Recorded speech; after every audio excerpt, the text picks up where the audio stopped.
Há uma força motriz mais poderosa do que a eletricidade, do que o vapor ou da energia atômica. É a vontade. Uma citação de Albert Einstein. Eu começo hoje minha entrevista com um PhD. Bem-vindo ao Além dos Outdoors, Nação. Muito obrigado. De mais uma vez estamos conversando aqui. Tivemos um contato mais rápido no rodeio, não é? Mas eu acho que agora podemos conversar mais à vontade sobre esses assuntos que nós estamos aqui. Há um tempo atrás, nós acabamos agora de ter a COP. Moralmente, então Que eu fala de tenho ali melhora. um Você já desligamento acompanhou de pacientes, isso é pertencimento. paciente. Acho que é outro Mas processo. outro processo. Eu citei Toda vez que eu dele, na hora de Frank sair, Zappa, eu no mostrava o começo. Eu cartãozinho. acredito no ser superior. Roberto Carlos, Mano Brown. Eu gosto Ficavam nessa aí, vinha pra cá, ficava um tempo, ia pra lá. Vitória, ficava um como tempo, que é ser então, Miss, começava a assim? usar lá, depois- Diretamente dos estúdios da Presa Filmes, aqui no Dual Cowork, começa mais um Além dos Outdoors. Este que é o maior programa de entrevistas do Centro-Oeste Paulista. Lembrando sempre que você que nos acessa pelas redes sociais, você pode também nos assistir na TV. Nós estamos no canal 27527 da NET aqui em Bauru, no canal 8 em Botucatu e também estamos nas ondas do rádio aí, na Top FM, todas as quintas-feiras, às 11 horas da noite, você nos escuta. Nós estamos aqui no Dual Cowork, esse lugar maravilhoso que nos acolhe, onde você pode locar salas e trazer seu escritório para cá. O Dual Cowork faz você não ter preocupações com IPTU, com mobiliário, com ar-condicionado. Aqui já tem tudo. Um café maravilhoso, banheiros, faxineira e recepção. Traga a sua empresa para cá, para o Dual Cowork. A Sales Rock é uma agência de publicidade que vai impulsionar suas vendas online. Se você precisa vender online, a Sales Rock é a melhor opção. Lembrando sempre que se você não faz negócio com a Sales Rock, o seu concorrente pode fazer. E a Mamalu Brigadeiros. A Mamalu Brigadeiros da Israel, nossa companheira, é um lugar que você pode fazer todas as lembranças para o seu evento, para o seu negócio, de uma maneira bonita e gostosa. São os melhores doces finos e personalizados do jeito que você quer, com a sua logo, e também para o seu negócio, para você vender e monetizar tudo. Dito isso, vou começar a minha entrevista hoje. Que antes da entrevista, eu já estava aqui questionando sobre o nome, Nasson, que é bíblico. Sim, né? é da Bíblia. Então, muito bom. Nasson, eu tenho aqui o Nasson, ele é dono da Baisan, que é uma empresa de energia fotovoltaica. Isso mesmo. Fotovoltaica e solar é a mesma coisa? Falar energia solar e energia fotovoltaica é a mesma coisa? Tô Bom, certo? não exatamente, não é? Ih, complicou. Porque a energia solar... Não, essa é uma dúvida que muita gente tem realmente. É muito pertinente começar por aí, porque a energia solar ela pode ser utilizada na forma como nós vamos conversar, a energia solar fotovoltaica, ou a energia para aquecimento solar, né? Que é mais antigo, que você vê por aí os equipamentos nos telhados para esquentar a água, basicamente só isso, não é? E é uma aplicação já bastante antiga, por sinal, né? E não é a mesma coisa. Não é? A energia solar ela precisa do calor do sol. Então o sol tem que bater ali, esquentar aquilo ali e esquentar a água. A energia fotovoltaica não, ela precisa da luz, né? Da incidência luminosa para gerar energia elétrica.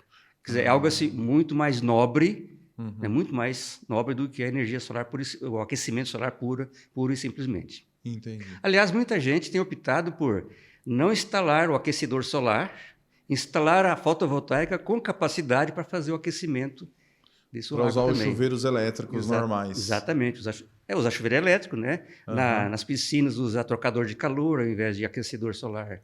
Esses mais comuns, antigos. Lá na enfim. minha casa eu tenho aquecedor solar para água, de que a gente toma banho, e aquecedor solar para piscina também. Então, hoje em dia você pode matar tudo isso aí e usar apenas o Uma sistema coisa fotovoltaico.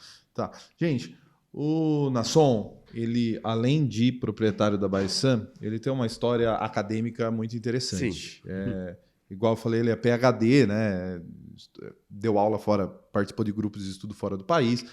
Eu vou falar sobre isso depois. Eu vou inverter. Fique à vontade. Agora eu vou vir pro aquecimento solar. Aquecimento não, para energia fotovoltaica. Aí depois eu vou te perguntar da carreira acadêmica, Fique à etc. vontade, o que você quiser perguntar. Vamos lá. Como começou a energia fotovoltaica? Bom, então prepare-se para a primeira surpresa, né? Ah, Eu acho que sim, vai ser uma surpresa para vocês. Mas o efeito fotovoltaico, ele foi descoberto em 1839. caramba. Na verdade, é engraçado. Todos os fenômenos da eletricidade, a maioria deles, né, digamos assim, os que são mais utilizados hoje em dia, eles surgiram nessa época. Então, em 1820, Ørsted, que foi um cientista dinamarquês, descobriu a relação entre corrente elétrica e campo magnético. 1831, Faraday descobriu a lei da indução eletromagnética, que daí vem os motores elétricos, geradores elétricos, né? E esse fenômeno, esse efeito fotovoltaico é mais ou menos dessa época. O que aconteceu foi o seguinte, precisou muito tempo ser passado para começar a surgir as primeiras aplicações práticas desse tipo de descoberta. Então, motores e geradores surgiram ali no finalzinho do século XIX, começo do século XX, não é? Comunicação, né, que depende também do eletromagnetismo, começo do século XX, não é? As lâmpadas elétricas só foram inventadas no final do século XIX. Então, durante muito tempo, as pessoas conheciam, os cientistas, né, melhor dizendo, conheciam fenômenos da eletricidade, mas não tinha assim, nenhuma aplicação para elas, né? Com o efeito fotovoltaico foi a mesma coisa, até um pouco mais pior, né? Então, em 1839, esse cientista Alexandre Edmund Becquerel, né? É uma família, esses Becquerel teve o avô, o pai e o filho, todos cientistas famosos, né? Um deles lá envolvido com a radioatividade, mas o da fotovoltaica é o do meio, né?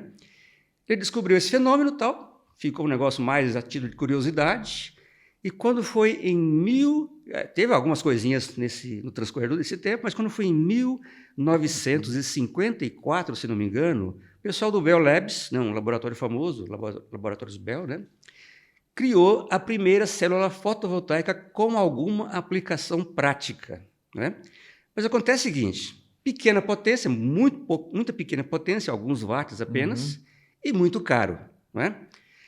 Então, a aplicação era mais para situações assim, onde o local não tinha acesso à eletricidade, tipo estação meteorológica, radares, enfim. Os satélites, né, espaciais todos, até hoje, utilizam células fotovoltaicas, né? E, basicamente, a coisa, durante algumas décadas, né, pelo menos, ficou restrito a isso aí. Em 1973, foi, então, uma universidade americana instalou módulos fotovoltaicos em uma residência. Foi o primeiro caso da história, né? Uma residência recebeu módulos, painéis fotovoltaicos para sua alimentação, mas era uma experiência de universidade, né? E aí tem uma história engraçada, né? Em 79, o presidente Jimmy Carter, americano, ele mandou instalar módulos fotovoltaicos na Casa Branca. Em 79. Em 81, o Ronald Reagan mandou arrancar tudo. Em 2010, o Barack Obama mandou colocar de novo, né? Então ficou aquela briga entre presidentes sobre energia fotovoltaica. Acho que as pessoas não sabem muito disso, mas é uma história interessante e engraçada, né?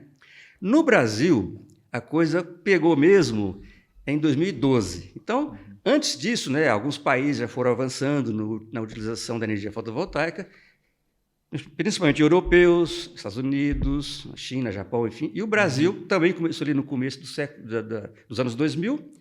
Mas em 2012, então, surgiu a Resolução 482, que regulamentava o sistema de compensação de créditos. Então, você podia gerar sua energia, a energia que você não usou naquele momento da geração, ela entra no sistema e vira crédito, enfim.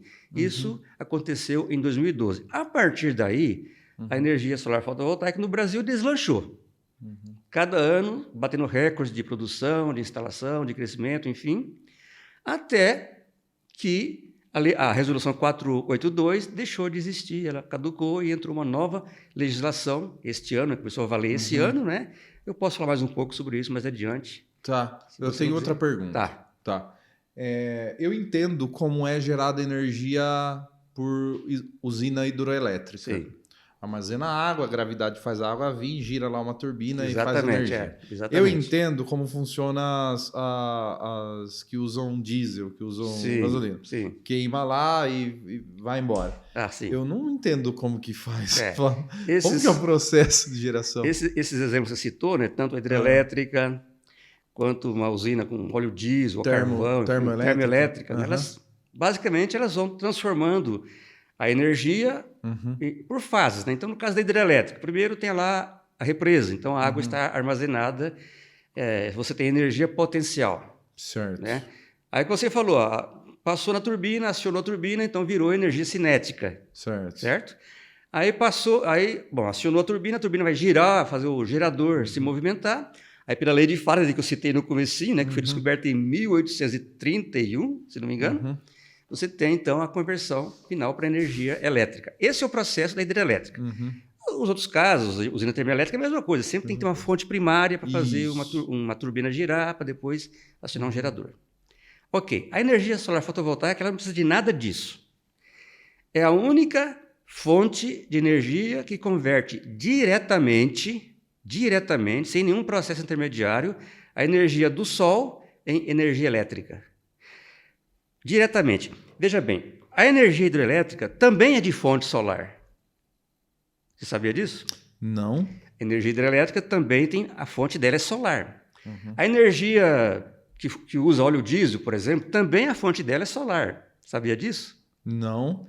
Eu tô perdido, vai lá, continua. Todas as formas, praticamente todas, eu não digo exatamente todas, né? Nuclear é diferente, você pega o urânio lá na Terra e tudo bem, mas todas as formas de geração de energia têm o Sol como fonte primária. Então, no caso da hidrelétrica, o Sol aquece a água do mar, ela evapora, forma nuvem, chove nas cabeceiras dos rios, então os rios correm, chega num local que tem potencial hidroelétrico, é feita a represa ali, mas a fonte é solar. Né? Você pega uma termoelétrica que utiliza aí óleo diesel, por exemplo. Então, de onde vem o óleo diesel? Vem do petróleo. De onde vem o petróleo? Animais pré-históricos, né, que viveram há milhões de anos, que estão lá debaixo da terra por milhões de anos, pressão, enfim, origina o petróleo, e do petróleo você extrai o óleo diesel, queima, vira e transforma em energia. Então, todas têm o sol como fonte de energia. A eólica também é a mesma coisa. O vento, ele circula por causa do sol, né? Diferente de temperatura entre a parte da atmosfera, enfim, o vento gira, você transforma em energia elétrica depois. Todas elas utilizam, então, o sol como fonte primária, mas precisam de processos intermediários. A energia solar, não. Ela incide no módulo fotovoltaico, né? De acordo com a teoria eletromagnética, o Sol, a energia solar é uma onda eletromagnética. De acordo com a física quântica, também você pode associar, atribuir comportamento de partícula, de fótons, mas daí vem o nome fóton, né? Aí incide ali, faz elétrons se movimentarem, né? Gera corrente elétrica, gera potência elétrica, gera energia elétrica. Então, basicamente, o princípio é esse, é muito simples. Por isso que foi descoberta há centenas de anos. É muito simples. Muito simples. A tecnologia que está por trás disso é que pode, né, ser um pouco complexa, né? Viu? E que material que é feito? Silício, basicamente, né? Silício. Hoje em dia nós utilizamos as células monocristalinas, que são as mais eficientes, né? No começo eram mais utilizadas policristalinos, né? Mas as monos tem lá os cristais melhor orientados, enfim, para produção do fenômeno. Viu? E sai, assim, o que a gente conhece de energia elétrica? A gente não conhece elétrons em movimento, a gente conhece 110 e 220. Isso é tensão. Tensão. Mas para nós leigos, professor. Não, entendo, tudo bem. Tá. Perfeitamente. E aí sai a energia fotovoltaica, ela dá a mesma tensão que é assim. Energia da rua? A célula fotovoltaica, ela gera tensão contínua. Você consegue diferenciar alternado de contínuo, tudo bem. Isso eu consigo. Então, desculpa, eu não estou... eu não estou querendo que você não entenda, mas vamos lá. O professor tem que levar as coisas devagar, assim, né? Então, a célula fotovoltaica, ela gera tensão contínua, bem pequena, 2 volts, nessa ordem aí, bem pouquinha a tensão. Aí você une várias delas para aumentar um pouco a tensão de saída, né? Um módulo fotovoltaico hoje está com tensão de saída de 60 volts, né? Tensão contínua. Aí você associa vários módulos, aumenta mais ainda a tensão, né? Aí você consegue entregar 240, enfim, o que for, depende do projeto, da aplicação. Então, ela gera em corrente contínua, vamos dizer assim, a corrente elétrica que circula saindo dos módulos, é corrente contínua. É por isso que existe a figura do inversor, né? Ou do microinversor, dependendo da tecnologia, que vai pegar aquela corrente contínua e fazer virar alternada. Porque nós utilizamos Alternada. corrente alternada. Isso. Então é isso aí. E Não aí sei se é transforma em alternada. Isso, E é. transforma no meu 110. Ou no meu 220. Ou 220, ou 380, aí uma questão de transformação. Você pode ter a tensão que você quiser, Tá. dependendo Então a do... fotovoltaica Ela faz o que não quiser. interfere nesse processo, né? Entendi. Vai entrar a tensão contínua. Vamos imaginar que é a figura de um inversor. O inversor é uma caixa, né? Onde de um lado ela vai entrar em tensão de corrente contínua, né? DC. Tem uma eletrônica ali dentro que vai fazer ela virar alternada. E nessa eletrônica você entrega do jeito que você quiser, 110, 220, 380, né? Entendi. Depende muito então da aplicação, né? Não, interessante. Consegui entender, professor. Ótimo. Se não entendeu, pode perguntar, né? Eu sempre brinquei com os meus alunos, assim, professor, eu tenho uma dúvida. Se não coincidir com nenhuma das minhas, eu te respondo, né? Tinha um professor, faleceu já, e ele falava assim, alguém tem alguma dúvida? Aí eu falei assim pra ele, não tem nenhuma dúvida. Ele falou assim, sinal que aprendeu tudo. Eu falei, nada, ou né? não aprendi nada. Ele ficou bravo pra caramba. Mas Porque é se por aí, você não entende nada, você não fica com dúvida. é por aí também. mesmo, né? Me fala assim, qual que é a vantagem hoje da energia fotovoltaica? Bom, Ela tem vantagem sobre as energias normais? veja bem. Existem várias maneiras de responder essa pergunta, né?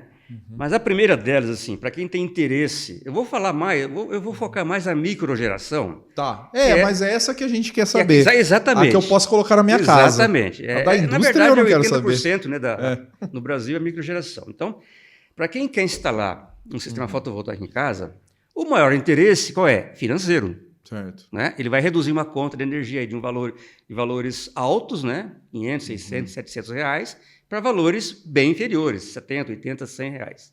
Né? Esse é o interesse primário de quem quer colocar, ou quem investir, né? Eu sempre uso esse termo, olha, não entenda energia fotovoltaica como custo, é investimento, porque o retorno é garantido. Não existe nenhuma aplicação financeira que dê um retorno igual à fotovoltaica. Então, o maior interesse é financeiro. Basicamente isso aí. Mas também tem a questão do meio ambiente. Se você usa energia fotovoltaica, você não vai alagar grandes áreas, não vai destruir floresta, não vai afetar a fauna, a flora, não é? Então, tem a questão também do meio ambiente. Isso é muito importante, né? Vai reduzir a emissão de CO2, né? Os países europeus, enfim, eles batem muito nessa tecla. No Brasil, parece que a coisa ficou mais para o lado financeiro. Mas não podemos esquecer da questão ambiental também, né? A contribuição aí para a preservação do meio ambiente. E, finalmente, tem a questão do mercado, né? Porque gera centenas de milhares de empregos, pelo menos mais de 100 mil empregos diretos e indiretos, né? Bilhões e bilhões de reais sendo movimentados todo ano na economia. Então, lógico, é um fator importante para a economia do país, a energia solar fotovoltaica. São vantagens. E tem desvantagem? Você falou as vantagens, tem desvantagem? Olha, eu já falei aqui algumas coisas que mostram, né, todas as vantagens da energia solar fotovoltaica em relação às demais. Todas não, grandes vantagens, né?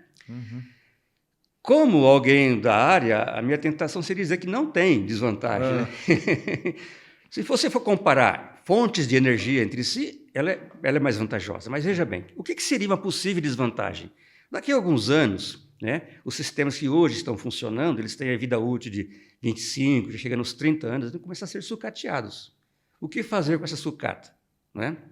Essa é uma questão. É como precisa passar por uma reciclagem, pelo menos, né, para evitar aí que sejam descartados de uma forma indevida. Isso poderia ser, daqui a alguns anos vai ter problema, né, com o sucateamento. Silício pra caramba. Então, né, uma outra desvantagem, assim, isso realmente é uma desvantagem, né, que aos poucos deixará de ser. A questão... Mas brasileiro não está nem ligando para isso daí, viu, doutor? Vai descartar? É a questão que ela não é despachável. Agora eu falei uma palavra estranha pra caramba para você. Despachável? Exatamente. A energia fotovoltaica não é despachável. O que significa energia despachável? É assim, Vamos voltar no exemplo da hidroelétrica, né? Está lá a água passando pela turbina, gerando energia elétrica, sendo consumido lá numa cidade, numa indústria, enfim. A nossa curva de carga ela é variável ao longo do dia e da noite, né? Certo. Então tem momentos... Tem horário de pico, horário... Tá. Se, de repente, né, determinada instalação, uma indústria muito grande, estava lá consumindo 100 megawatts-hora, né, no dia, vamos chutar alto, né? Uma indústria muito grande. Sim. E, de repente, ela precisa de 150. Né? De onde vai sair essa energia? Na hidrelétrica, se aumenta lá a vazão da água e sobe rapidamente essa geração. Né? Sem problema. Agora, na fotovoltaica, você não tem como mexer no sol. Né? O sol está lá. É aquele que ele está te entregando. Se você precisa de mais, não tem jeito. Essa é uma questão. À noite, você não tem sol para gerar energia, né? Em períodos assim muito nublados. Gera, mas gera menos. Com chuva, gera, mas gera pouco. Né? Então, você tem um problema nisso aí. Né? Como que resolve isso daí? Lá em casa, à noite não vai ter energia? Não, veja bem, no caso da pessoa que tem em casa, ela está no sistema, ela tem um sistema on-grid, que significa o seguinte, você está gerando a sua energia quando tem sol, mas quando não tem sol, você recebe da rede. Tá. E compensa uma pela outra. E você é cliente cativo, né? Então, nós somos clientes cativos aqui, no caso em Bauru, da CPFL. Nós temos que comprar energia elétrica só da CPFL, né? E não temos como ficar ligado em outra empresa. Então, aquela energia que você não está conseguindo gerar, você recebe da rede. Vai ser a que você gerou e não usou e foi injetada da rede. Entendi. Que virou crédito para você. Né? Basicamente é assim que funciona. Para quem está no sistema on-grid, não tem problema. Se ele parar de gerar, ele recebe da rede. Agora, e quem não está na rede? E quem é off-grid? Off-grid, exatamente. Esse é o termo. Não tem outro jeito, ele tem que armazenar em baterias. Armazena em bateria. Se o cara tá lá no meio do mato e resolveu fazer um sistema lá, armazena em bateria. Isso. Tá, mas hoje a CPFL aceita com facilidade a ligação de on-grid aí? Veja bem, existe uma legislação a respeito disso, não é? Não é só a questão da CPFL. Nenhuma empresa concessionária ela pode se recusar a fornecer o acesso ao cliente. Por exemplo, eu estou na minha casa, eu desejo instalar energia fotovoltaica, um sistema fotovoltaico. Então, eu vou solicitar um acesso à empresa concessionária, no caso, a CPFL. Ela não pode recusar essa ligação. Não pode. E não pode cobrar, e se for na microgeração, ela não pode cobrar nada se ela tiver de investir na rede para fazer isso. Ela tem que bancar tudo, na microgeração. O que acontece? A CPFL é muito tranquila de se trabalhar. Muito. Né? Então, aqui em São Paulo, eu só trabalho com as empresas paulistas, né, concessionárias, basicamente CPFL, não tem problema.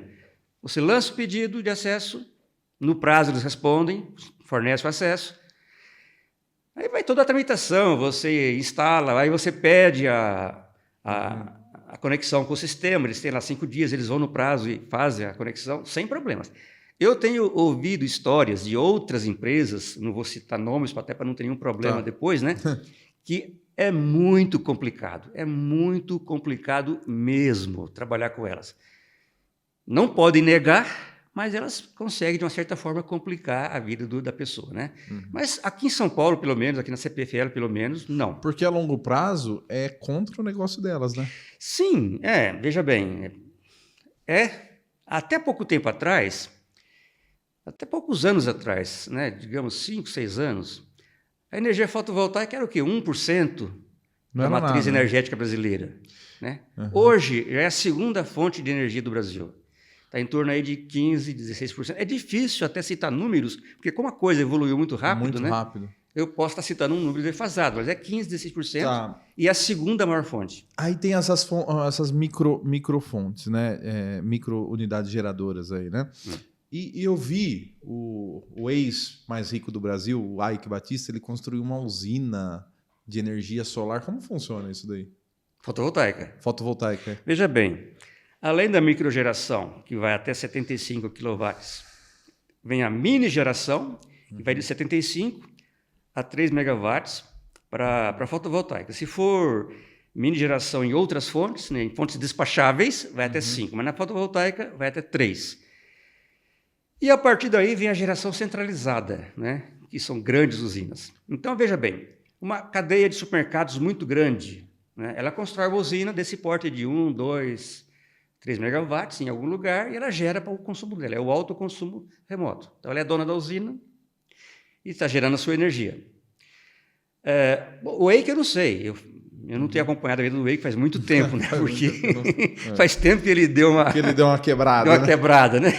Eu não sei como é que é, mas enfim. Agora, na geração centralizada, você pode construir uma usina para gerar aí, né, 50, 100, 200 megawatts de potência instalada, não é? No Nordeste tem usinas gigantescas já construídas. Sim. E você pode participar de leilão das empresas concessionárias, por quê? Periodicamente, a ANEEL faz leilão de energia. Então, energia para daqui 3 anos eu vou precisar de um bloco de tantos, né, megawatts de potência, megawatts de energia. Então, as empresas começam a oferecer, dar os seus lances. Então, você pode participar desse leilão se você é um participante da geração centralizada. Ou pode vender no Mercado Livre, que não é o Mercado Livre da internet. Né? O Mercado Livre de Energia tem a sigla ACL, é onde você negocia, né? Eu tenho lá uma indústria muito grande, né? Mas eu não quero construir uma usina fotovoltaica, eu vou comprar de quem gera, eu negocio o preço com ele da energia e pago para a distribuidora a tarifa de transporte da energia. Ah, você paga o transporte. Sim, da energia. Nessa questão, ó, Nasson, tem um cafezinho para você, tá? Cafezinho. E eu agradeço pelo adoçante, mas o café comigo é puro mesmo. É isso aí.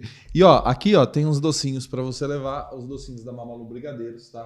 É uma delícia. Bom, eu vou ter que levar mesmo, porque minha esposa e minha filha vai assistir isso aqui depois, vai saber que eu ganhei o docinho. Você vai ficar mal. Eu não posso comer sozinho, né? São maravilhosos. Mas são tão lindos aqui. Eu fiquei tem 4. Um para mim, para minha esposa, minha filha e minha sogra que mora conosco. Fechou. Eu tenho uma dúvida. Então, a geração de energia, nesses casos de unidades geradoras maiores, não precisa ser necessariamente na minha casa. Não. Eu posso morar aqui e ter uma unidade geradora lá em Mineiros do Tietê. Pode. Você pode participar de uma cooperativa. Por exemplo, uma cooperativa, alguém, né, tem a ideia de fazer uma cooperativa, reúne um grupo de pessoas. Eu preciso de 10 kW de potência, eu preciso de 5, eu preciso de 15. Né? Cada um tem lá a sua necessidade, forma a cooperativa, cada um vai participar com algum aporte financeiro e vai usufruir daquela porcentagem que a cooperativa gerou. Isso me interessa muito. Porque deixa eu dar um exemplo prático da minha vida, aí você fala como que funcionaria. O meu pai e minha mãe têm uma casa lá em Mineiros, uma propriedade bem grande, um terreno bem amplo. Tá? Minha irmã mora em Jaú, já numa casa menor. E eu moro em Bauru, num apartamento. Então, os 3. A gente pode instalar uma unidade geradora lá em Mineiros, não onde meu pai tem espaço, e servir para os 3. Claro, é muito mais simples do que eu estava falando de cooperativa, então. Eu estava pensando em algo assim mais amplo, né? Dezenas de pessoas participando da mesma usina. Mas no caso do seu pai, sua mãe e seu irmão, basta, desde que lá seja a mesma concessionária... tudo CPFL. Tudo CPFL. Então, você pode instalar em Mineiros, usar onde você quiser, Jaú, Bauru, Pederneiras, né? Vai ser alocada uma porcentagem dos créditos para cada um. E funciona assim, né? Quem tem a unidade geradora no seu imóvel, ele vai usufruir da geração simultânea. Certo. A geração simultânea é aquela que você está gerando e consumindo ao mesmo tempo. Isso. Então, essa geração... ela é utilizada em quem está gerando só. Né? Os 3 não conseguem acessar, só quem está gerando. Os créditos 3 podem... Sim, aí o que acontece? Aquela unidade que está gerando, se ela precisou, aliás, ela vai precisar, porque durante a noite ela precisa recuperar a energia. Então, naquele período de tarifação, a energia que ele recuperou vai ser utilizada na conta dele. Depois que a empresa fez a leitura, enfim, tarifou todo mundo, o que sobrou, além do que ele usou à noite, vai ser distribuído entre os 3, na porcentagem que foi determinada. Entendeu? Interessantíssimo isso. Hein? Vamos supor, vamos tentar colocar em números, né? O proprietário lá onde está instalado, é o seu pai que você falou colocar no seu pai? Na casa do seu pai está instalado o sistema, ele gerou 300. Desculpe, ele consumiu 300 simultaneamente. Mas ele gerou 800, tá certo? Então, 500, em princípio, foi para a rede. Mas ele usou mais 200 naquele período, naquele mês de geração. Então, na verdade, ele usou 300 mais 200, né? A diferença que foi para a rede, eu falei quantos 800? 300. 800, isso, Então, 300. os 300 que vão Que ser sobrou. rateados entre vocês três. Por isso que Vocês três. o interessante é assim, põe 0. Se fizer um sistema onde ele vai gerar, tem certeza que vai gerar sempre a mais, põe 0 para ele de crédito, 50% para você e sua irmã. Senão você vai receber muito pouquinho. E ele vai só aumentar os créditos. Porque não precisa armazenar. Não precisa. Não precisa. E eles não consomem energia à noite, viu? Vão dormir 8 horas da noite e acordam às 5 horas da manhã. Então tá certo. Eles não usam Fechou. energia. Nossa, mas isso é muito interessante. Então, uma família aí o custo também, como todo mundo vai ter vantagem, todo mundo paga um pouquinho, fica mais barato, fica mais vantajoso. Né? Às vezes, a experiência que eu tenho, normalmente, assim, é o pai que coloca o filho, ou a pessoa coloca uma irmã, ele paga tudo sozinho. Paga tudo sozinho. Com certeza. Mas tudo bem, nada impede que se combine lá entre eles, né? Porque assim, você não pode vender energia. Você sabia disso? Não. Não, você não pode elaborar nenhum contrato com um terceiro onde você está vendendo energia para ele. Não pode. Você não tem concessão para isso. É monopólio isso? Tipo assim, se eu colocar um não é carregador de carro elétrico na frente da minha casa porque eu tenho energia fotovoltaica para as pessoas me pagarem para carregar o carro, eu estou cometendo um crime. Você não pode botar isso em contrato. Se é um amigo seu, me ajuda aí com tanto, tal, não sei o quê. O brasileiro dá jeitinho para tudo, né? A gente é foda. Dá jeito para tudo. Então, tudo bem, mas você não pode colocar em contrato que você está recebendo por energia. Aliás, é bom exemplificar, né? Agora, em fevereiro, nós fizemos uma viagem para o Nordeste. Eu, minha esposa, minha filha que mora aqui conosco, a minha filha de Brasília com o marido e a neta. Foi o meu filho que mora em São Paulo agora. Os outros avós. E uma filha, umas 10 pessoas. Caramba, foram uma caravana. Foi uma caravana. Aí, a minha filha, né, de Brasília, que agilizou tudo isso, ela alugou em Pernambuco, né, naquelas praias famosas lá, Porto de Galinhas, Tamandaré, não sei o quê, Carneiros. Alugou lá um imóvel para comportar todo esse pessoal. E ela recebeu lá o contrato, né? E no contrato falava assim, olha, vai ser feita uma leitura inicial do medidor de energia elétrica, ao final vai ser feita uma leitura e vai ser cobrado tanto por quilowatt-hora. E ela mandou para mim, pai, está certo? Eu falei, filha, não está certo. Ela não pode fazer isso, né? Não é legal. Então eu não vou aceitar, que não sei o que, minha filha também fez direito, né? Toda certa e tal. Desmanchou o negócio. Aí entrou em contato com uma outra acomodação, né? Tudo pelo Airbnb, eu acho. Airbnb. E a pessoa também, mesma coisa, mandou, né? Aí eu falei, quer saber? Larga isso para lá, né? Senão a gente não vai conseguir. Acabamos aceitando, né? Não é legal, mas você acaba entrando no esquema, porque você vai ficar agora achando que quem não faz isso. E nós descobrimos que no Nordeste isso é super comum, né? Nossa, aqui mas não é pode. comum, né? Lá é comum, mas não pode. Se já aluga, tá no preço. O quanto você gastar de energia é problema óbvio. seu. Não, e outra, a pessoa, né? Ela instalou o sistema, né? E a amortização é com a energia consumida, gerada. Então, acho que ela quis usar, né, o cliente dela para amortizar o sistema dela. Fala sério, povo. Seu Luiz, o senhor sabe o que é energia solar? Sim, é a placa solar. Sim. Sim. Vocês têm alguma opinião sobre isso? Interessante, né? Acho que pode ser que seja o futuro, já está bem desenvolvido. Provavelmente, né? bastante Energia lugar já solar, tem, energia tudo. eólica. Isso aí. Eu já vou falar da energia solar, mas assim, a fundo mesmo eu nunca mergulhei nesse assunto. Mas acredito que vai ser algo que vai revolucionar a energia aí. Seria uma boa ideia, hein? Ah, é? Mas o senhor acha que de repente na Tranquilo. Antártida, que tem sol durante 5 horas, daria certo isso? Aí não dá. Eu até queria colocar na minha casa, só que é muito caro. Ah, é? Já tava pesquisando para colocar. Sério? É que parece que em 5 anos, né, em 5 anos volta Você tem um retorno. Isso. Então, é muito interessante, A né? gente tá meio por dentro, tudo. Meu pai até chegou a pesquisar A isso. pesquisar? A gente tem um interesse muito grande nisso. Eu acho que provavelmente, como que o mundo está mais modernizado, pode ser mais o mundo mais sobre energia solar mesmo. Tá caro ainda. Dona Maria José, muitíssimo obrigado pela De nada. participação, tá bom? Obrigado a vocês. Nasson, deixa eu ir para onde o pessoal quer saber. Ótimo, O pessoal quer vamos saber. lá. Tá. Quanto eu consigo reduzir da conta de energia hoje? É assim, eu pago 500, você deu esse exemplo pra gente lá no rodeio, no Recuperar.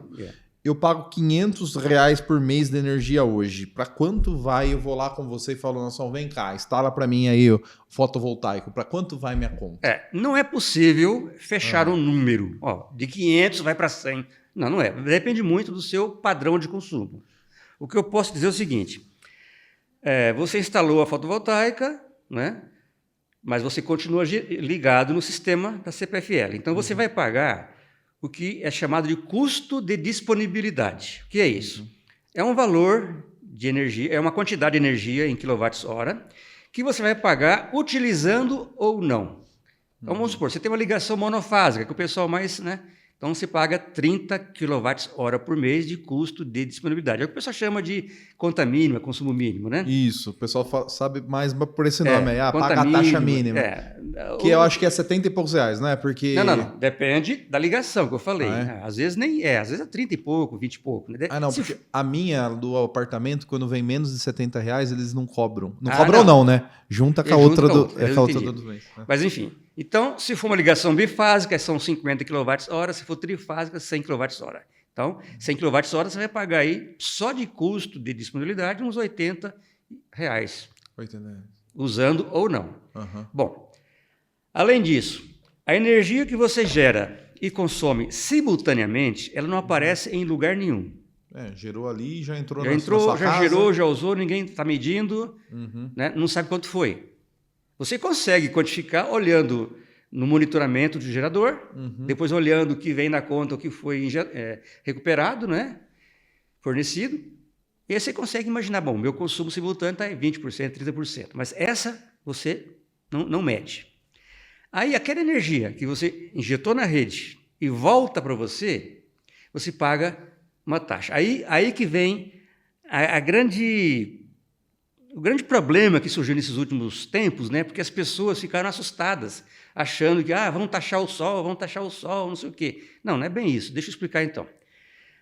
Quem tem um sistema fotovoltaico instalado antes de... Instalado não, autorizado antes de 6 de janeiro desse ano, ele paga para a energia que recupera, que volta para ele, o ICMS da TUSD. Vou falar devagar, porque não tem como ficar escrevendo e mostrando números, mas imagina assim, a tarifa que você paga, ela é dividida em duas, TUSD e TE.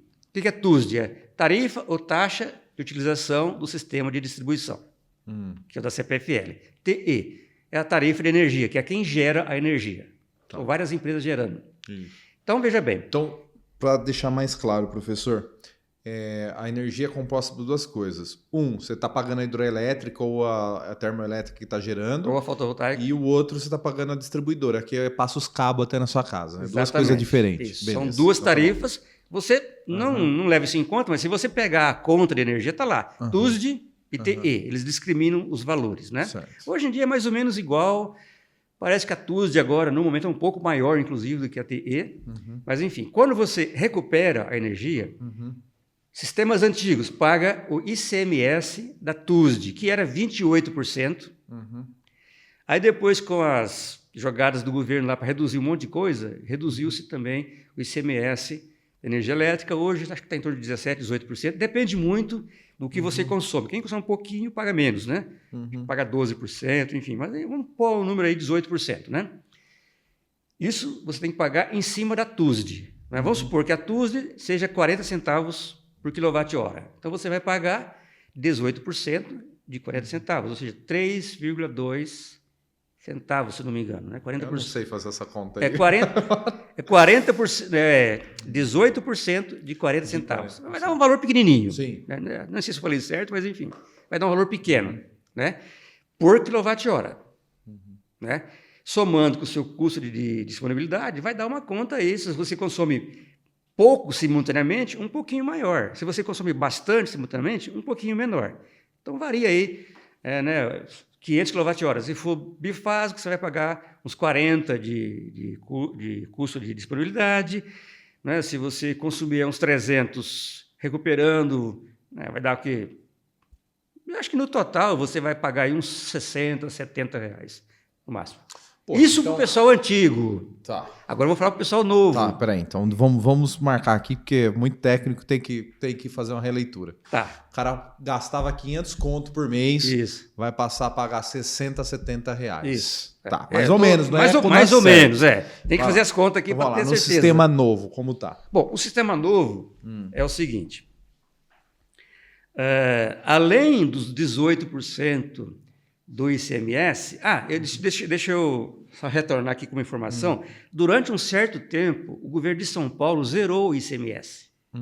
Então, a conta foi lá embaixo. Eu falei para você no rodeio que a minha caiu para R$60. E é verdade, eu acabei não trazendo a conta aqui. Mas algumas contas caíram para 60, inclusive vinha assim, asterisco no mês, no seguinte vinha, né, a compensação, porque o governo não estava cobrando o ICMS. Agora vai subir mais um pouquinho, deve voltar aí para os 90, R$100 a minha conta. Mas que seria 1.000, 1.200, brincando, né, se eu não tivesse fotovoltaico. Bom, hoje você paga os 18% do ICMS mais 15% da TUSD.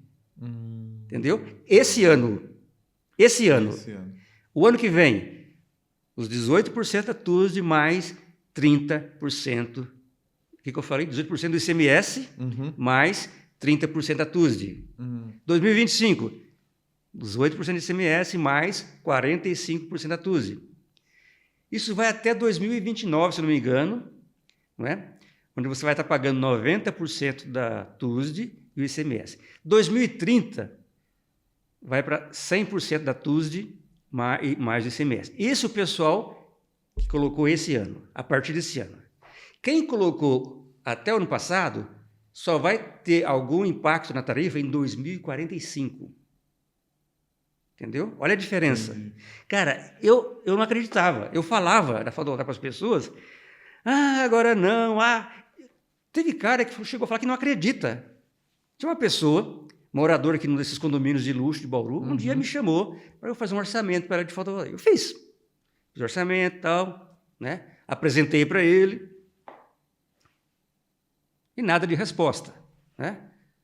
É lógico, quando você apresenta o orçamento, você dá um tempo, você manda uma mensagenzinha, e aí, tudo bem, alguma dúvida, tal, né? É normal quem trabalha com vendas, né? Sim. E eu dei uma ligadinha, fulano, e aí, tá tudo certo? Você tem alguma dúvida, tal, não sei o quê? Não vou fazer isso aqui não, eu não acredito que isso aqui vai funcionar. Tudo bem. Pois, vou falar o quê, né? Não acredito, né? Então, muita gente, infelizmente, não levou a sério. Quem colocou nesse período anterior está rachando de rir, porque as contas estão pequenininhas. Agora, veja bem, quem quiser colocar esse ano ainda é um bom negócio. Eu sempre falo assim, se colocar agora, isso no passado, se colocar agora é um excelente negócio, se colocar ano que vem é um bom negócio. Quando chegar na pior situação, 2029, 30, ainda vai ser um bom negócio. Ainda vai ser. Você vai ter ainda uma boa economia, mas o brasileiro, ele não pensa assim. Ele quer tudo Agora. e de imediato. Se você for comparar Brasil com outros países que têm fotovoltaica, você não acredita.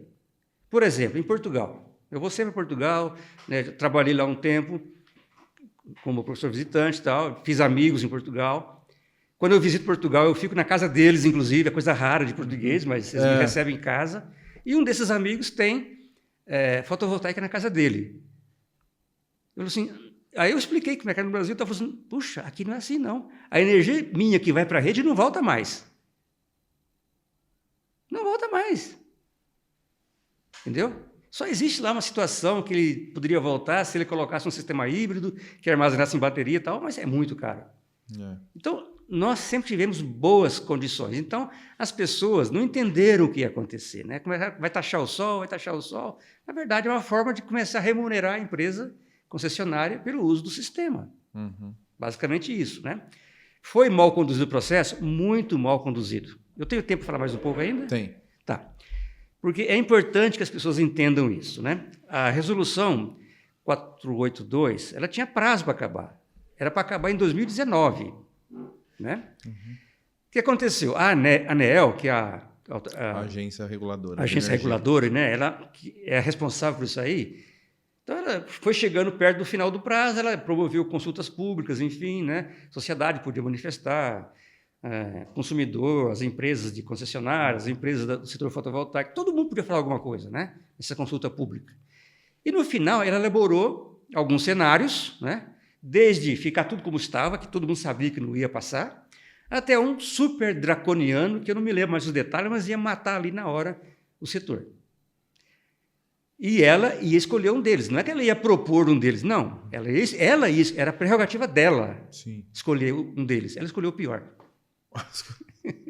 Escolheu o pior. O que aconteceu? Uma gritaria geral. Uma gritaria geral do setor. O que aconteceu? Os políticos entraram. O Congresso entrou, o presidente entrou, né?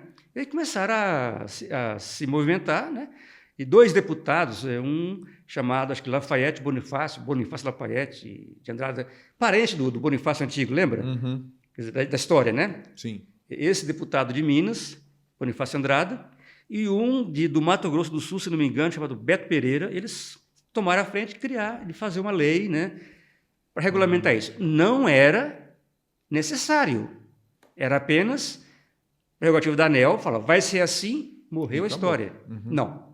Entrou os políticos, aí criaram a lei, aí surgiu a Lei 14.300, né? Que deixou a coisa como está, agora regulamentada pela Resolução 1059. Foi isso que aconteceu. Então, não precisava desse barulho todo. Como aconteceu um barulho, e a mídia, né, ela gosta de explorar mesmo e jogar. Sim. Então, virou aquele fuá, né, que vai taxar o sol, que não sei o quê, que vai ficar inviável, papá. Nada disso precisava. Nada disso precisava, né? Mas aconteceu, paciência. Então, quem tem interesse, meu conselho, corre e faz agora. Entendi. Nasson, me fala um pouco da... Eu entendi já a fotovoltaica. Então, com essa nova resolução, a gente não fechou a minha conta. Quem tem pagaria de 500 pagaria 60, 70. Com a nova resolução, pagaria quanto? Uns 90? Tô chutando. Ah, vintão a mais só? Mas peraí. Ah. Só que você vai ter esse benefício só até 2029, 2030. Entendi. 29 ou 30. 90% dá em 29, eu acho que até 30 ainda pega o benefício. Mas, enfim, é pouco tempo. São 7 anos. Quem fez no antigo vai até 2045. Tá, mas depois de 2030 não vai ficar bom? Não vai poder mais instalar fotovoltaico? Vai, só que cada vez que demora, cai um pouco a vantagem, vai reduzindo. Ah, entendi. Se a vantagem fosse apenas a TE, você não pagar a TE, já era uma grande vantagem. Mas não vai ser exatamente assim. Entendi. Bom, não, e o mais importante, estava esquecendo o mais importante, quanto custa? Também depende muito, né? Custo é um negócio. O cara que gasta R$500 de energia, que a gente tá falando lá, que ele passaria a pagar agora na nova lei, entre R$80. Quanto que custa para colocar fotovoltaica numa casa que gasta R$500 por mês de energia? Edivaldo. É difícil essa pergunta, mas eu tenho que Essa fazer. pergunta é difícil. Por quê? Tudo está ligado com o que aconteceu recentemente, né? Veja bem, quando você instala um sistema fotovoltaico, você não está apenas comprando um produto, que daqui a um certo tempo você vai trocar ele. Vou comprar uma geladeira. Você vai lá, compra a geladeira, ela funciona há alguns anos, você vai lá, compra outra, põe no lugar, e assim vai. Não, você está comprando um sistema que, em tese, precisa funcionar por 25. Hoje em dia, se fala em 30 anos, tranquilamente. 30 anos. Tá? Vai ficar no seu telhado, tem que funcionar, tem que ser seguro, né? Não pode ter nenhum... Enfim, colocar seu imóvel em risco. Então, existe a questão do equipamento. Quem vai instalar para você? Então, tem instalador, né, que vai lá trabalhar de calça jeans, uma camisa cheia de buraco, um bonezinho na cabeça, te cobra lá uma mixaria por módulo e vai embora. Né? Tem empresa, tem instalador que vai com os funcionários todos, né, com capacete, com aquela coisa que protege aqui o pescoço, que vai com bota, que vai com luva, que não sei o quê, paga bem o seu funcionário, treina bem, capacita, né, paga os cursos e vai te cobrar um preço maior pela instalação. É evidente. Mas não acaba aí a história. Depois, o sistema ele precisa ser monitorado, ele tem que ser acompanhado. Não é instalou e vai funcionar. Eu sempre falei o seguinte, um sistema fotovoltaico bem instalado, ele não vai dar problema, mas pode dar problema sim. Tudo que depende, tudo que é físico, elétrico, enfim, existe lá um grau, né, uma probabilidade de dar problema. Pequena, se for bom, mas tem. Grande, se for ruim, tudo bem. Então, isso, quem vai responder para você depois? É quem instalou. Eu tive uma situação, alguns meses, que a pessoa me ligou, né? Falou, olha, eu estou com um problema aqui assim, tá no meu sistema fotovoltaico, e você não podia dar uma olhada? Eu falei, olha, fulano, a primeira coisa que você tem que fazer é procurar quem instalou, porque ele conhece o sistema, né? Ah, mas eu não consigo mais, não sei o quê, papapá. É o tal do órfão da solar, né? Órfão do solar. O cara instalou, foi embora, ele não consegue mais contato com ninguém. Então, você vai acompanhar o sistema da pessoa. Lógico, isso tem um custo. Então, veja bem, o preço é muito relativo, né? Essa pergunta que você fez, 500 kWh, R$500 por mês. Tudo bem, você consegue instalar um sistema de 15, 17 mil a 25 mil. A escolha é tua. De 15 a 24, 25 conto. Que eu quero fazer uma conta. 15 eu estou chutando embaixo. Acho que por 15 ninguém faz mais. Mas 17 eu já vi por aí ofertas. Vou jogar 20 pau. Aí você faz assim, ó. 20 mil. Com a minha instalação você não faz por 20, tá? Já vou avisando que o meu você pode pôr os 25. 23, 24, depende muito. Vou colocar 23. Tá. Vamos lá, 23 mil. Dividido, quanto? Se pagava 500. Você quer saber o payback? 4 anos. Calma, deixa eu fazer a conta. Porque o cara é engenheiro PhD no raio. Desculpa aí. Desculpa lá. Ele tá, eu vou fazer a conta. 23 contos. Aí eu pagava 500, passei a pagar 80. 80. Caiu. Aí caiu 420 Isso. conto. Então eu vou dividir por 420. Deu 54 meses. Então você põe... Por 12? Então o sistema desse preço que eu falei é para mais de 500, né? É para mais de 500. Para mais de 500. Para mais de 500, mas tudo bem. 4 anos e meio. 4 anos eu falei, né? Mas você tem que colocar mais uma coisa na equação aí. A energia elétrica, ela sobe todo ano acima da inflação. Todo ano. Então você vai ter um ganho ao longo do tempo, você vai ganhar o capital. Exatamente. Ela sobe todo ano. E quando tem bandeira vermelha, então? É um Deus nos acuda. Né? Verdade. Sobe a bandeira. E a economia que você faz com a fotovoltaica, se você aplicar, é muito difícil alguém que instala aí para economizar 400, 500, ficar aplicando esse dinheiro. Mas grandes investidores fazem isso. Sim. Ela vai te render juro. Sim. Então, não é só dividir. Não, é um bom negócio, né? É um excelente negócio. Nossa, um bom é negócio. o melhor negócio. Muito bom negócio. Muito bom. Vender crédito é proibido, né? Não pode. Não Ainda pode. não pode. Senão, né? Eu seria uma empresa de energia. Instalaria Pela um monte de nova venderia regulamentação, pela nova lei, eu acho que existe lá uma saidinha de serviços ancilares, que é um tipo de serviço que você pode prestar, né? Mas aí não é você querendo, a empresa que precisa, no caso a CPFL, ela quer te consulta se você pode, se você tem interesse. Então não é uma coisa se eu quero eu vendo, né? Mas eu não tenho certeza. Eu li isso aí lá meio por cima na resolução. Gente, o Nasson, ele é dono da Baisan agora, instala. O Nasson tem uma carreira extraordinária no ramo acadêmico. Você é engenheiro elétrico, né? Sim. Engenheiro elétrico de informação. Engenheiro eletricista. Por que o termo elétrico não existe. O engenheiro elétrico é um engenheiro movido a eletricidade, né? Tá aí, então é verdade. O termo é... Não, tudo seria bem. Engenheiro elétrico, engenheiro a pilha, engenheiro a... Entendi. Engenheiro eletricista. Mas isso é em português, porque em inglês é electrical engineer, quer dizer, o termo não tem, né? Enfim. Sim. E pós-graduado, mestrado, doutorado, isso é a PhD, né? Na última vez eu te apresentei como doutor, aí depois você me falou assim, eu sou livre docente. Eu falei, olha só. Não, mas a livre docência é um título de carreira acadêmica, né? Fora da universidade, as pessoas não precisam nem saber disso, né? Você está falando isso, porque eu tinha uma diretora lá na Faculdades Integradas de Jaú, na FIGE, que ela era coordenadora do curso, e se você não falasse o título dela Correto. toda vez, nossa senhora, o mundo caía. Fazia questão que falasse o título dela. Mas o tempo eu não me todo. importo. É engraçado o seguinte, que eu chamo todo mundo que não é doutor, tipo médico, advogado de doutor, e ninguém me chama de doutor. Mas tudo bem, tudo bem, sem problema. É verdade. Médico, advogado, ninguém tem doutorado. Quase, não, tem alguns que tem, né? Alguns mas têm. a maioria não tem. Boa parte tem, inclusive. Os meus médicos... E são doutor. Aí agora...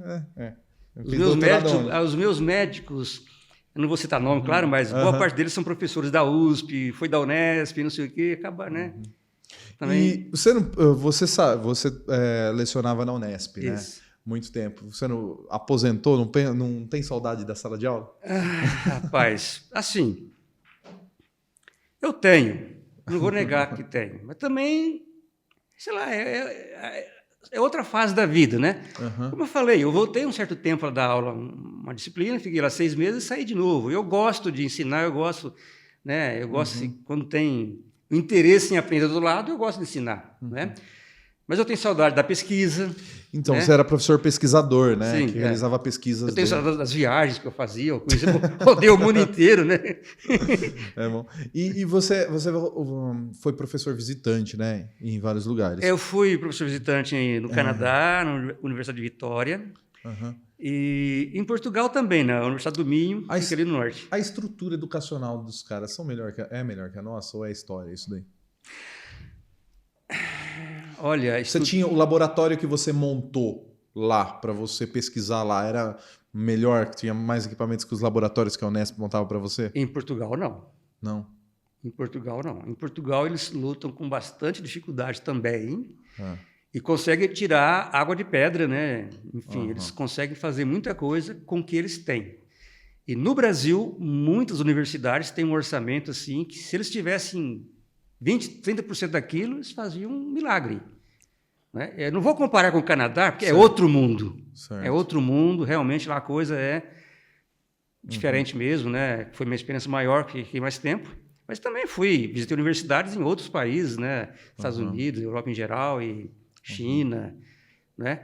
Mas assim, já que você perguntou desses aí, se você for olhar a situação portuguesa, e eu estive lá numa época que eles estavam na pior, né, economicamente. Eu não sei se você lembra, estava Portugal, a Irlanda e a Grécia. E a Grécia quebrados, eu lembro. Quebrados, era o PIG, moratória, né? Era o PIG, Portugal, Irlanda e Grécia. Eles conseguiram se recuperar, graças a Deus, graças ao turismo, inclusive, né? Mas tinham dificuldades, né? Eu fazia projetos aqui, envolvendo recursos de FAPESP e tal, né? Preciso comprar tal coisa. Eu tenho o dinheiro, né? Entro em contato com o fornecedor, compro. Lá para comprar um multímetro que seja de melhor condição, tem que passar por uma série de análise, não sei o quê, aí comprou, né? Então, assim, era bem mais difícil. E olha que eu fiquei num grupo muito importante, né, na área deles, e eu percebia que eles, pelo menos naquela época, né, hoje já passaram o quê? 11 anos? 12 anos 11 anos, né? Dessa experiência, eles estavam com muita dificuldade. Me fala uma coisa, o seu trabalho acadêmico, que teve sempre uma linha ou você pesquisou em várias vertentes diferentes? Basicamente envolvendo o eletromagnetismo aplicado, né? A área eletromagnética, que era a minha disciplina aqui, eletromagnetismo. Tem alguma coisa a ver com imã ou não? Tem tudo a ver, né? Porque é eletromagnetismo, sei lá o que é isso. Tem tudo a ver, lógico que tem. Então, é basicamente essa linha. Então, recuperando um pouquinho a minha história, né? Quando eu era estudante de graduação, eu tinha muito interesse em energia solar. Mas não energia solar fotovoltaica. Naquela época, era só para aquecimento, mas já tinha algumas tentativas de fazer usinas de geração de energia a partir da termoelétrica, né? Uma usina termoelétrica. Aquecimento água e aí... Isso. Aí tinha um professor, inclusive, na Paraíba, que era famoso e tal, Cleantro Câmara Torres. Olha, rapaz, estou conseguindo lembrar o nome do homem, se foi isso mesmo, né? Isso tem mais de 40 anos, né? E falei, puxa, rapaz, acho que vou fazer o mestrado com ele lá e tal. Mas, enfim, lá na Paraíba, né? Eu me formei, né? Voltei para a casa dos meus pais em Marília e me matriculei no mestrado de São Carlos da USP. E eu fui num congresso em São Paulo, no IPE, Instituto de Pesquisas Energéticas, sobre fontes alternativas de energia. Naquela época usava esse termo. Hoje é energias renováveis, né? É. E uma pessoa lá que veio lá da Europa apresentou um trabalho, um projeto que seria uma usina, assim, era uma torre muito alta, né? E em volta uma espécie de um circo, assim, né? O sol bateria ali, aqueceria o ar embaixo, subiria por convecção, e acionaria uma turbina e geraria energia. Eu falei, puxa, que negócio lá bacana e tal. Isso foi em 80. Em 81, eu fui participar de um processo seletivo da Unesp, lá em Ilha Solteira. Comecei na Unesp em Ilha Solteira. E naquela época era possível ainda você fazer no mestrado, ingressar na carreira acadêmica em uma universidade pública de São Paulo. Hoje em dia, não. Isso é impossível, né? Hoje em dia, os pós-doutores disputam a vaga, né, quando aparece. Então, tá. Eu fui lá em Ilha Solteira. Quando eles perguntaram assim, você tem alguma ideia de pesquisa? Eu falei, isso aqui e tal. Né? Envolve energia solar. Sim. Mas aquilo era mais para efeito de seleção, tal, não sei o quê. Só que eu fui no meu orientador na USP, é paralelo, né? Eu estou contando uma história que tem paralelismo. Tá, como docente e como estudante de mestrado. Eu apresentei para o meu orientador, falei, professor, eu quero fazer algo em cima disso aqui. Bom, esse pessoal, eles são muito experientes. Tal. Ele falou assim, olha, Anderson, fazer o sistema todo vai ficar difícil, vai ficar caro. Né? Vamos investir o seu mestrado no desenvolvimento do gerador que vai aí dentro. Tá bom. Só que aí eu comecei a estudar, fiz modelagem matemática, um monte de coisa e tal. Mas esse orientador, ele meio que não estava assim tão ligado na coisa mais, né? Porque ele tinha uma série de atribuições lá, de envolvimentos. Certo. E, ao mesmo tempo, eu descobri um assunto que envolvia, né, campo magnético, envolvia métodos numéricos, enfim, cálculos computacionais e tal.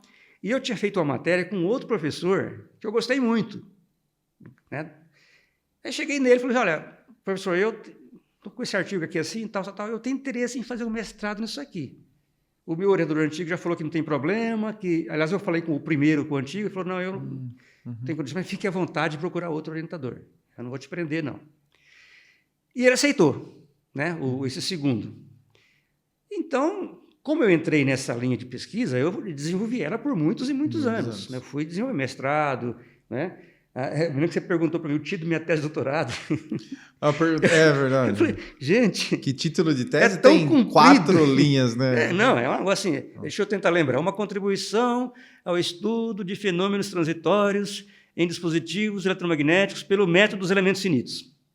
Você consegue lembrar o começo?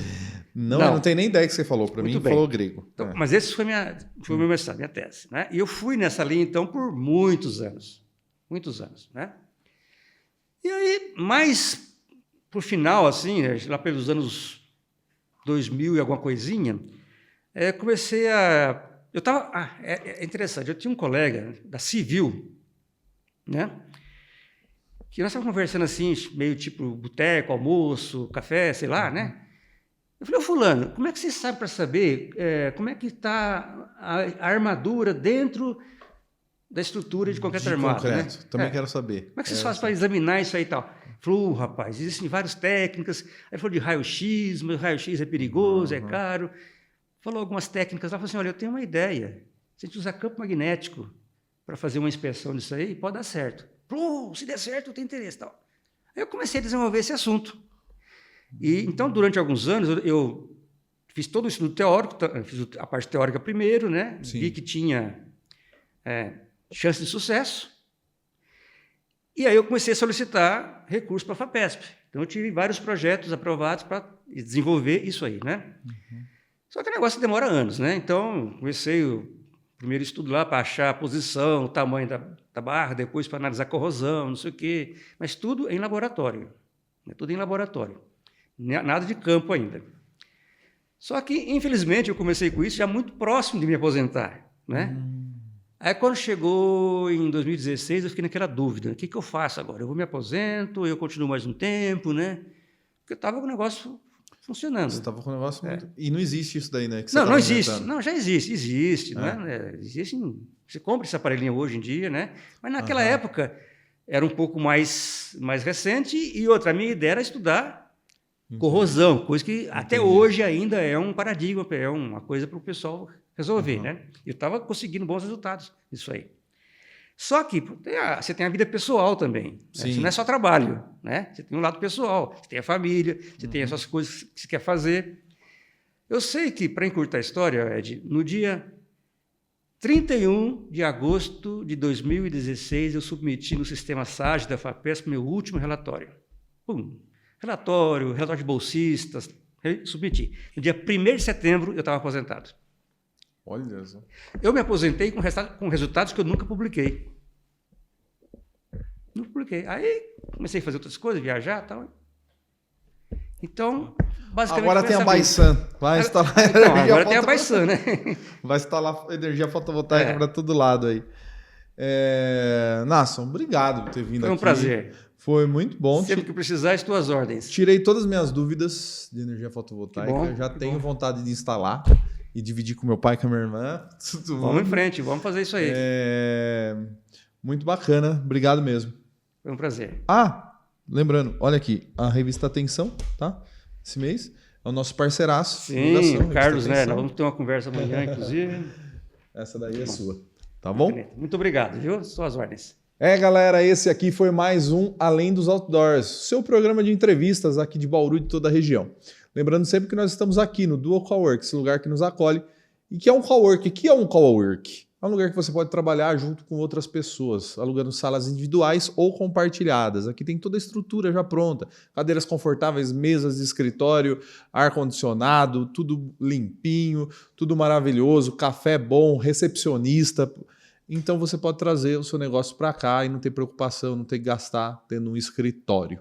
Dual Cowork. Agradecer o pessoal da Pureza Filmes, está aqui sempre ajudando a gente, né, fazendo toda a técnica.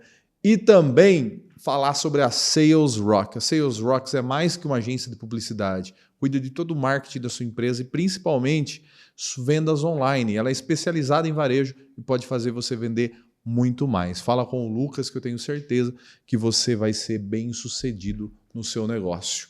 E também a Mamalu Brigadeiros, que sempre serve, adoça as nossas vidas aqui do programa, serve os melhores doces e você pode contratar. Ela faz personalizado para o seu casamento, para o seu noivado, para a sua festa e principalmente para a sua recepção na sua empresa. Pode colocar o seu logo e ser uma lembrancinha bem saborosa para todos os seus convidados. Obrigado a todo mundo, obrigado Brumais TV, Rádio Top FM, Do Seu Jeito, Melone, Cultura Regional e Centenário FM. Até o próximo programa. Tchau.